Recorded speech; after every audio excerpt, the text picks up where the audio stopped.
Eleanor, after 18 years with Nexus Innovations, we're restructuring your position, Judith Harrington announced, her tone laced with thinly veiled satisfaction. She sat across from me in a sleek, minimalist conference room, flanked by Kevin from HR. Both wore carefully rehearsed expressions of corporate regret. The company is moving in a new direction, Kevin added, sliding a crisp manila folder across the table. Your contributions have been invaluable, but we're consolidating the research division under the product strategy team. I accepted the folder without opening it. Inside, I knew I'd find the standard severance package, 2 weeks' pay for every year of service, health coverage for 3 months, and a list of career counseling resources I would never use. I completely understand. I replied evenly, my voice devoid of emotion. A flicker of relief crossed their faces. They had expected anger, protests, maybe even tears. After all, I was a 54-year-old woman being forced out of an industry that worshipped youth and disruption. What they didn't know was that I had been preparing for this moment for weeks. Ever since I had stumbled across a misdirected email thread last month, I knew this was coming. We'll need your badge, company laptop, and phone before you leave on Friday, Judith continued, growing more confident with my apparent acceptance. Your team will be notified this afternoon. My team. 6 brilliant engineers I had personally recruited and mentored. The same team that had helped me develop the parallel processing framework that now powered Nexus Flow, the software that accounted for nearly half of the company's revenue. I stood up smoothly. Of course. Anything else? They exchanged quick glances, momentarily thrown by my composure. Judith recovered first. That's all for now. Thank you for handling this professionally. As I walked back to my office, I passed the executive meeting room. Through the glass walls, I spotted CEO Michael Graves gesturing toward a PowerPoint slide titled Q3 Revenue Projections. The same Michael Graves who had stood on stage at last year's Global Tech Summit and accepted an award for Nexus Flow, calling me simply one of our engineers. I closed my office door and pulled out my personal phone. One text was all it took. It's happening. Friday is my last day. The reply was almost immediate. Perfect timing. Contracts are ready. Dinner tonight to finalize details. I smiled as I glanced at the calendar on my desk. Today was Wednesday. By Friday, I would walk out of Nexus Innovations for the last time. And by Monday? Monday would be interesting. That evening, I met Nathan Carter at Vellum, an exclusive restaurant on the other side of the city, far from Nexus's headquarters. As the CEO of Titan Solutions, Nexus's largest competitor, Nathan understood the need for discretion. He had reserved a private dining alcove, shielded by frosted glass partitions, ensuring that prying eyes wouldn't overhear our conversation. They actually did it, Nathan said as we settled into our seats. Unbelievable. Firing the person who built the backbone of their entire operation. I took a sip of my wine. Michael never understood what I actually created, I said. He saw the surface, its applications, its marketing potential. But the deeper architecture? That was just tech stuff to him. Nathan shook his head. And the patents? I let a small smile play at my lips. That's the best part. 3 months ago, I discovered Nexus's legal team never actually filed the patent application for my processing framework. When I brought it up, they claimed it was an oversight and assured me they'd handle it. Nathan leaned in slightly, his expression sharp. But they didn't. I nodded. No. And I did. A slow grin spread across his face. So, the IP is yours? It is now. For the first time in months, I felt a genuine sense of excitement. Nexus thought they had discarded me. But by the time they realized their mistake, it would be too late. By Monday, I wouldn't just be leaving Nexus Innovations. I'd be leading Titan Solutions into the future. And Nexus? They'd be scrambling to figure out how they had let their greatest asset walk right out the door. Something about their response had seemed off, prompting me to check Nexus Innovations' internal documentation. That's when I found it, a strategy memo outlining plans to claim the parallel processing framework as company-developed technology without specific inventor attribution. They had planned to push me out before securing the patent, knowing that intellectual property developed by employees typically belongs to the company. What Nexus didn't know was that I had already been working on refinements to the algorithm on my own time, using my personal equipment. Those improvements, which increased processing efficiency by 43%, weren't covered by my employment agreement. I had quietly filed for a patent under my own name last month, complete with timestamps and development logs proving that the work had been done outside of company hours. And just last week, the patent had been granted. All thanks to Nathan's introduction to a top-tier intellectual property attorney. All the paperwork is finalized, Nathan said now, sliding a sleek black folder across the table. As soon as you sign, Titan Solutions officially acquires exclusive licensing rights to your patent. The press release goes out Monday morning, announcing you as our new Chief Innovation Officer. I reviewed the documents carefully, even though I had already memorized the key terms. A 7-figure signing bonus. Substantial equity in Titan Solutions. Ongoing royalties from all products using my algorithm. It was, quite simply, everything Nexus had tried to steal from me restored, but on my terms. Nathan leaned back in his chair, watching me with amusement. What do you think Michael's face will look like when he realizes what's happened? I smiled slightly but shook my head. I'm more concerned about my team. He nodded. Already addressed. We have positions for all 6 of them if they're interested, senior roles with significant raises. Relief settled over me. They had put their trust in me, and I wouldn't leave them behind.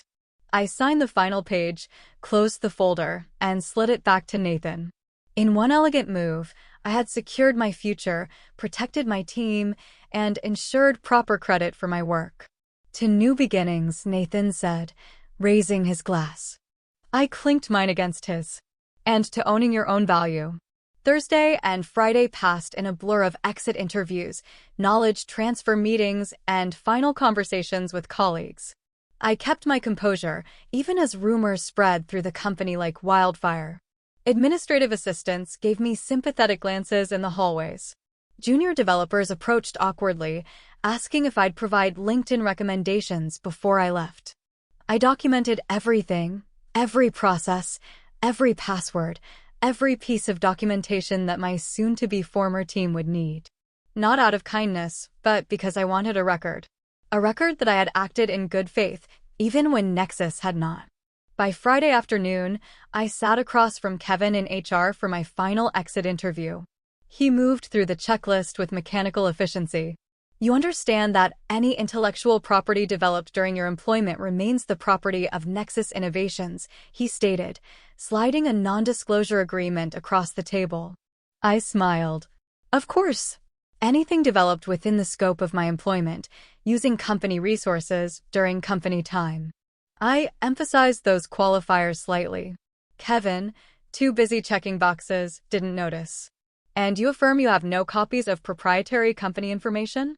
I have taken nothing that belongs to Nexus Innovations, I confirmed truthfully. Because the patent was mine.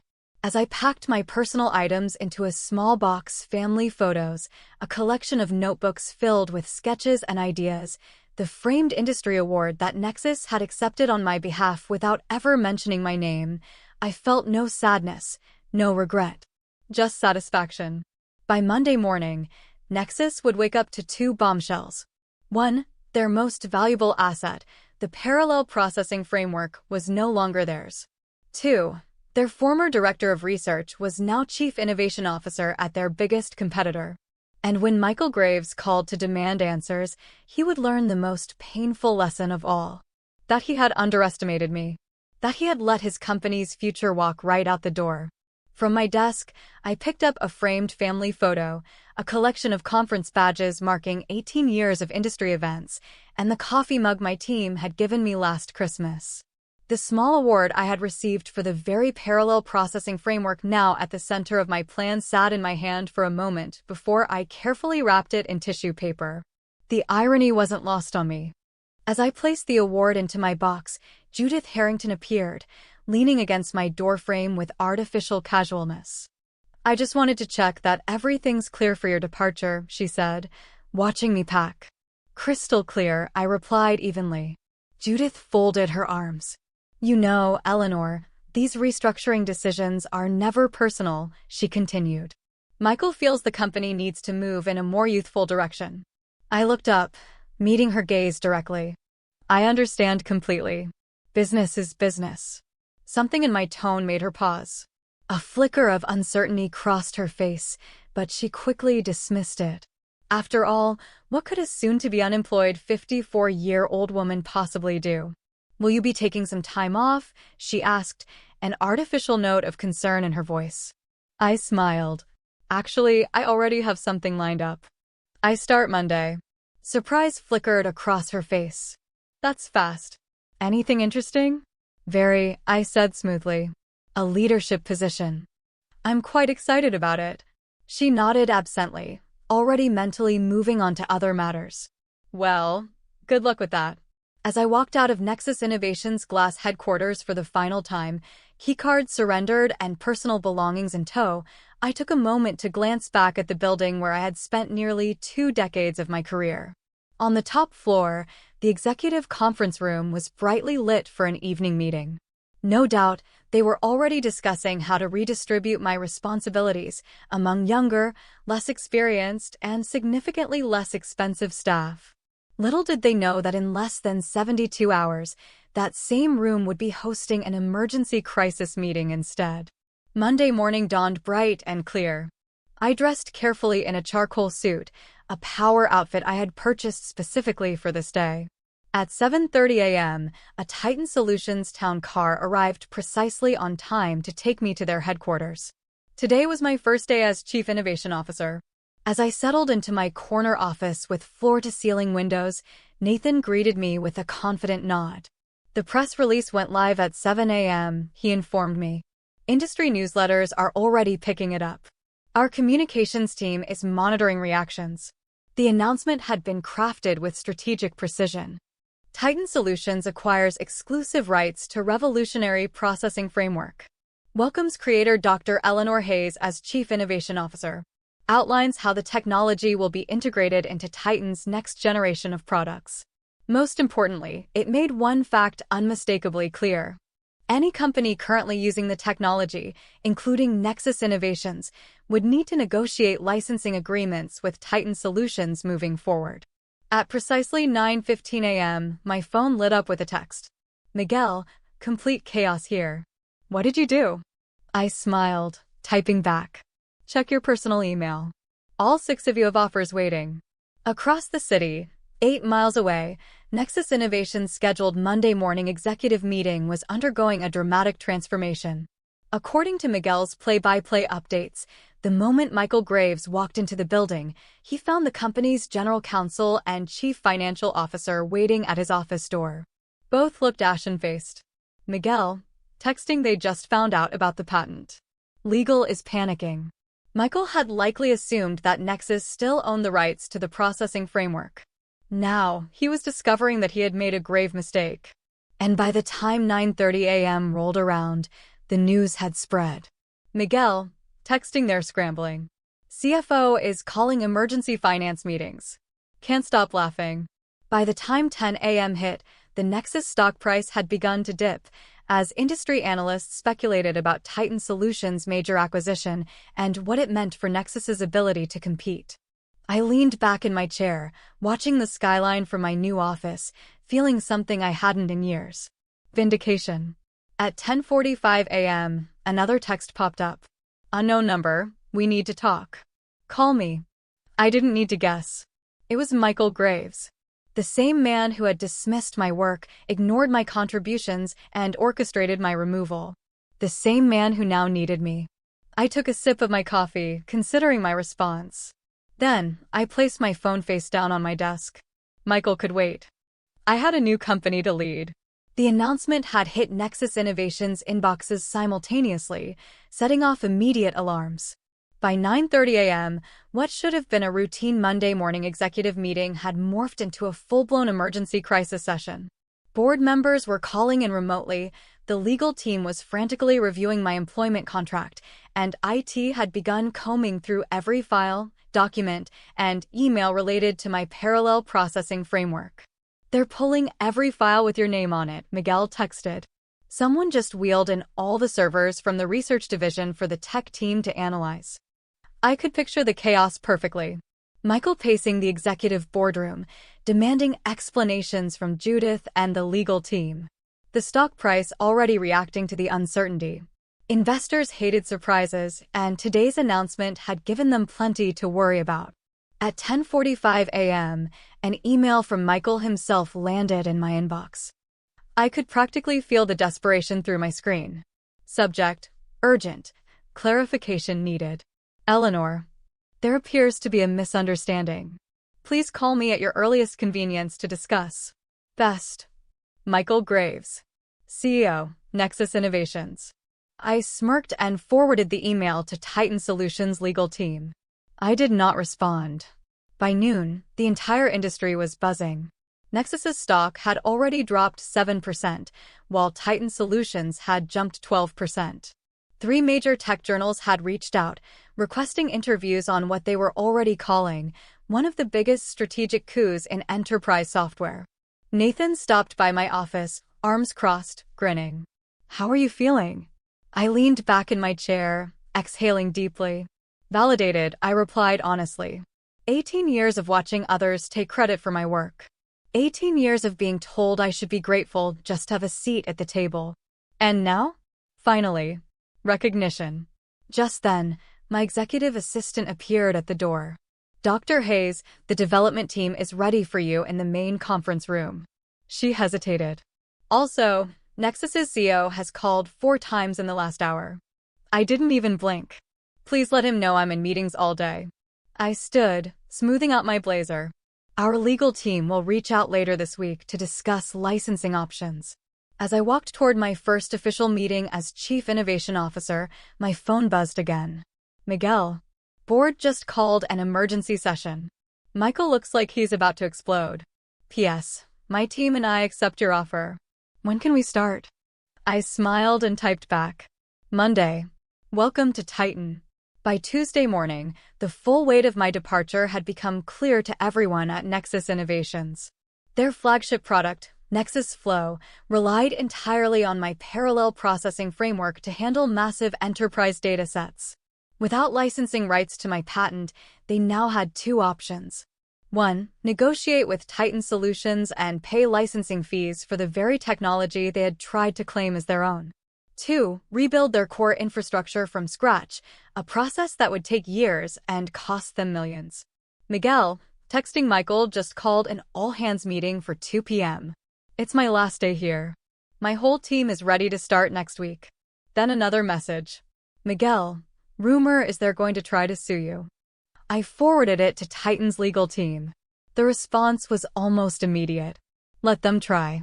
Your documentation is airtight, development logs, timestamps, personal equipment usage. Everything is clearly established. We've prepared for this scenario. I smirked. Nexus had no case. They had been so confident in pushing me out that they had never once stopped to consider that I might be prepared for them. Meanwhile, I was settling into my new role with remarkable ease. The contrast between Titan Solutions and Nexus Innovations was stark. When I spoke in meetings, people listened. My ideas weren't repackaged by male colleagues and presented as their own. My age and experience weren't viewed as liabilities, they were seen as assets. Titan had hired me for my expertise, and they intended to use it. At 3 p.m., Nathan knocked on my office door. "Legal just got off the phone with Nexus," he said. "They're asking if there's any room for negotiation." I laughed softly. "Oh, now they want to talk?" He grinned. "Michael wants a meeting with you." Personally, I took a sip of my coffee, considering. I could already guess how that conversation would go. Michael would try to smooth things over. He'd talk about mutual understanding and finding a solution that benefits everyone. He'd pretend that none of this had been his fault. And he'd expect me to care. I met Nathan's gaze. "Tell them I'm busy." He raised an eyebrow. "Indefinitely?" I smiled.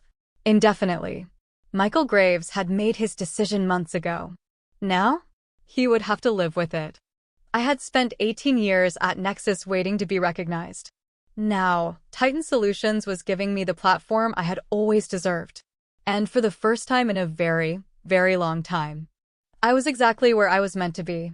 "We're already implementing your efficiency improvements," Nathan informed me during our afternoon briefing. "Early testing shows a 51% performance boost, better than we projected." I nodded, unsurprised. I had several refinements I never shared with Nexus Innovations, I admitted. After I discovered they were planning to eliminate my position, I saw no reason to give them my best work. Nathan chuckled. "Their loss, our gain." He tapped his tablet screen, scanning through updates. "Speaking of which, the first licensing inquiry came in this morning, not from Nexus yet, they're still in denial, but from Dataflow Systems. They're worried about getting caught in the crossfire." I smirked. Smart of them. They're realizing it's better to negotiate now than scramble later. At 3:30 p.m., Miguel sent a detailed account of Michael's all-hands meeting at Nexus. The CEO had tried to project confidence, reassuring employees that Nexus would vigorously defend their proprietary technology. But the anxiety in the room was palpable. Several employees had already updated their LinkedIn profiles, sensing the company's vulnerability. Judith looked like she was about to faint when someone asked directly if they'd failed to secure the patent, Miguel reported. Michael cut the Q&A short right after that. I could imagine it perfectly.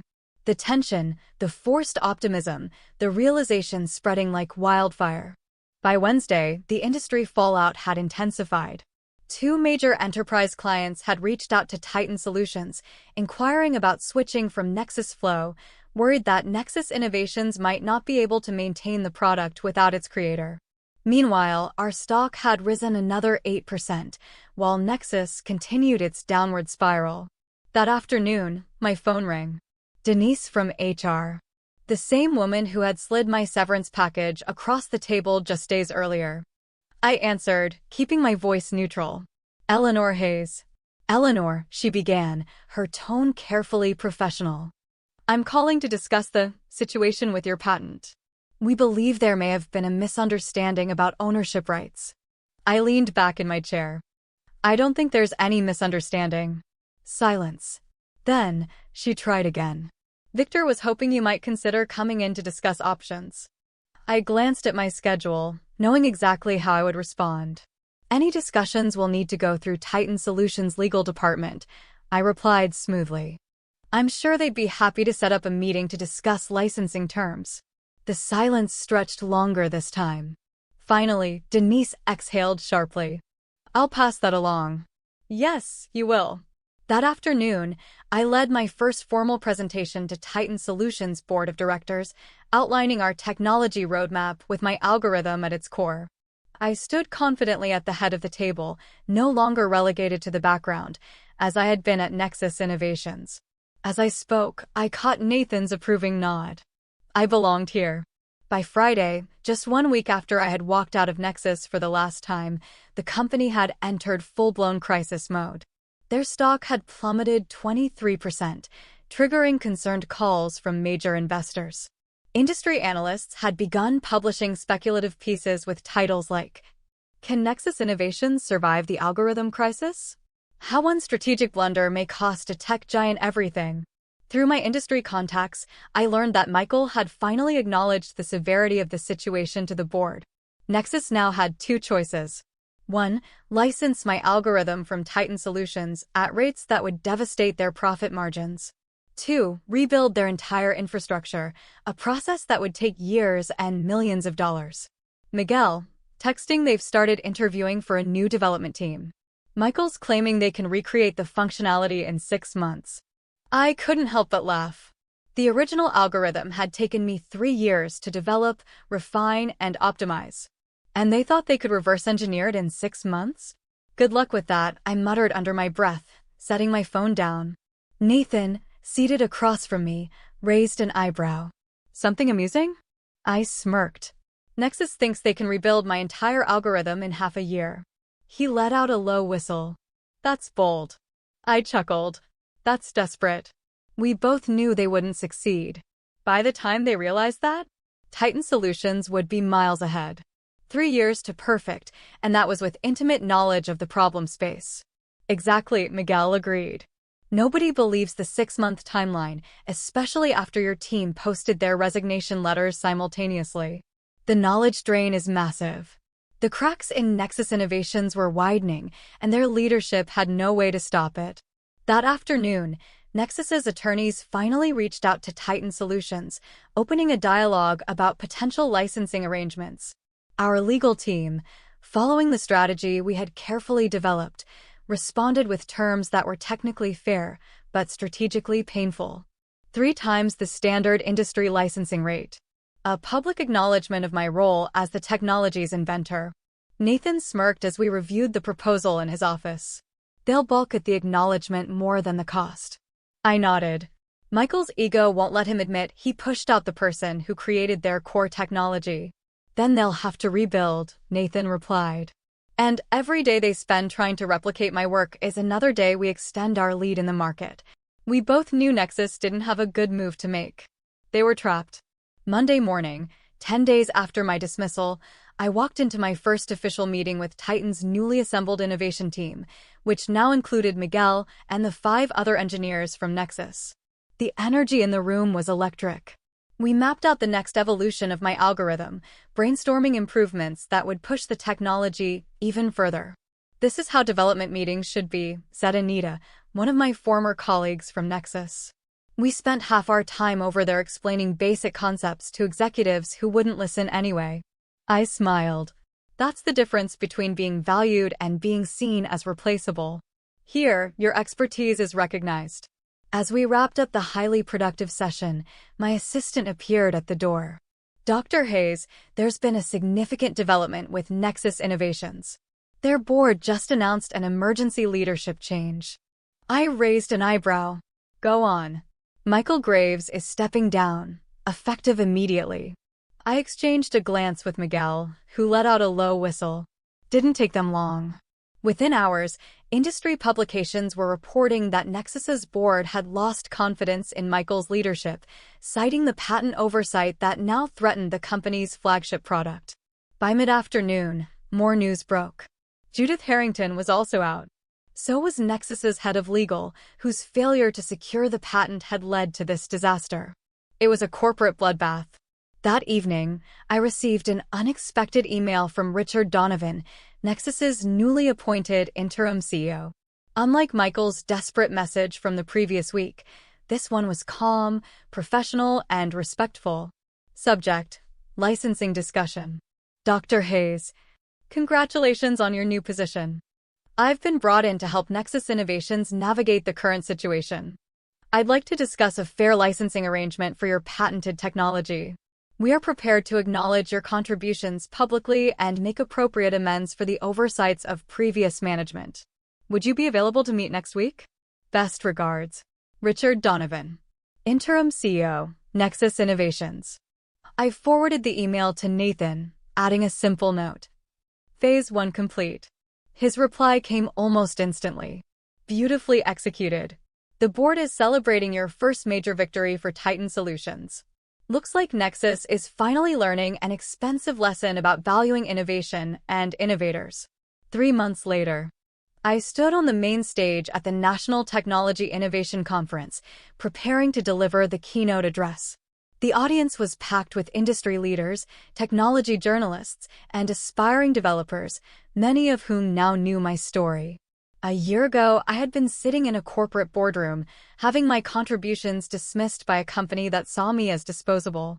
Now, I was about to address an audience that respected my expertise. The conference organizer stepped up to the podium.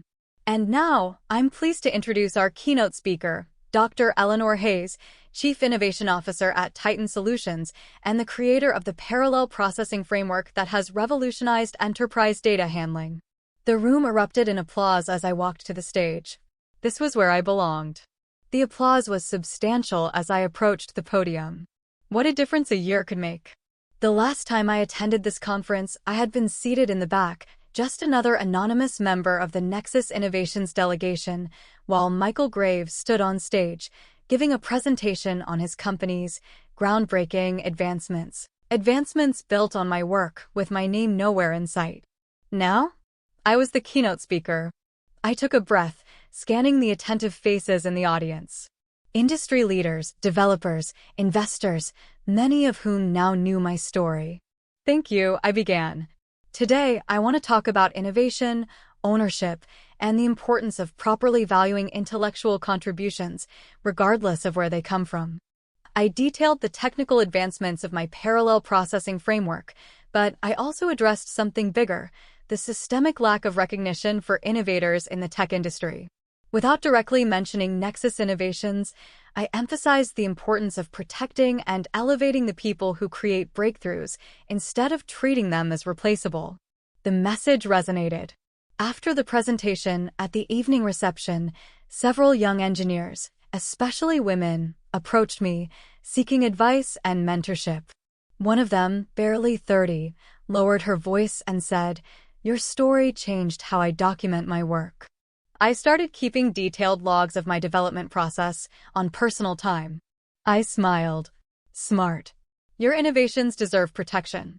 She nodded, relief and determination flashing in her eyes. That was why I had shared my journey. Not for revenge. For the next generation of innovators. Later that evening, as the reception wound down, I checked my phone and saw an industry news alert. Nexus Innovations had finally announced their licensing agreement with Titan Solutions, publicly acknowledging me by name as the algorithm's creator. Their stock had stabilized, but at a significantly lower valuation than before my departure. I wasn't surprised. Titan Solutions had overtaken them in market share. And soon, something even bigger would happen.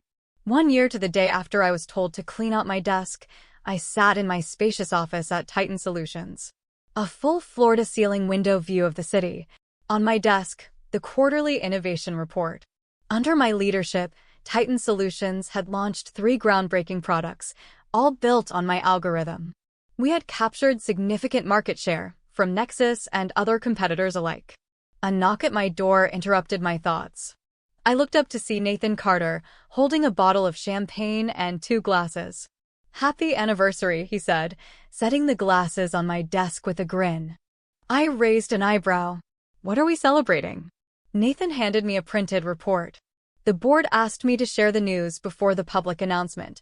Titan Solutions has officially surpassed Nexus Innovations in market valuation for the first time in company history. I read the numbers. It was real. A year ago, they had cast me aside, assuming they could thrive without me. Now, they were paying the price. I didn't feel triumph. I felt satisfaction. "That's what happens when you value innovation properly," I murmured. Nathan poured the champagne, just as my assistant walked in, handing me a sleek envelope. Inside was an invitation to speak at the Women in Technology Leadership Summit. Topic: Owning Your Intellectual Value, How Proper Documentation Changed an Industry.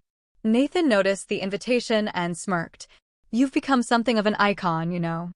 I rolled my eyes. "Please." "I'm serious," he said. The story of the executive who didn't recognize what she had until it was gone? It's become a cautionary tale in boardrooms everywhere. I set the invitation down. Richard Donovan kept his word, I noted. After the crisis at Nexus, he had implemented sweeping changes, overhauling how the company recognized and rewarded innovation. Their new policies on intellectual property protection were reportedly modeled after the program I had established at Titan Solutions. I looked at Nathan and raised my glass. "It was never about revenge," I said. "It was about recognition. About showing the industry that innovation isn't anonymous. It comes from real people who deserve real credit." Nathan nodded. "To proper recognition." We clinked glasses. As the afternoon sun streamed through my office windows, I reflected on the journey that had brought me here. At 56, I had finally found what had eluded me throughout my career. Not just success. Not just wealth. Acknowledgement. My name was now permanently attached to the algorithm that changed an industry. Exactly where it belonged. If there's one lesson my journey has taught me, it's this: your contributions matter, and you must fight to ensure they are recognized.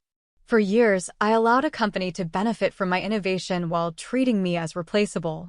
I was expected to be grateful for a seat at the table, even as others took credit for my work. When they decided I was no longer useful, they discarded me without a second thought, never imagining that I had prepared for that very moment. But I refused to let them erase me. I took control of my own story, documented my work, and ensured that my name would never be forgotten in the industry I helped shape. Today, my algorithm powers Titan Solutions' most successful products, and my former company, Nexus Innovations, learned an expensive lesson. When you push innovators aside, you risk losing everything. Now, I ask you, what is your story? How are you ensuring that your work, your ideas, and your innovations are protected? Are you keeping records, advocating for yourself, and making sure that your value is known? Drop a comment below, tell me how you've taken ownership of your work or how you plan to protect your contributions. If you've ever experienced being undervalued, share your story. Let's build a conversation that encourages innovators to stand their ground. And if you're here because my story resonated with you, I'd love to hear your advice. What's one lesson you've learned about self-worth in your career? Support those who create. Stand up for those who innovate. And above all, never let anyone write you out of your own success.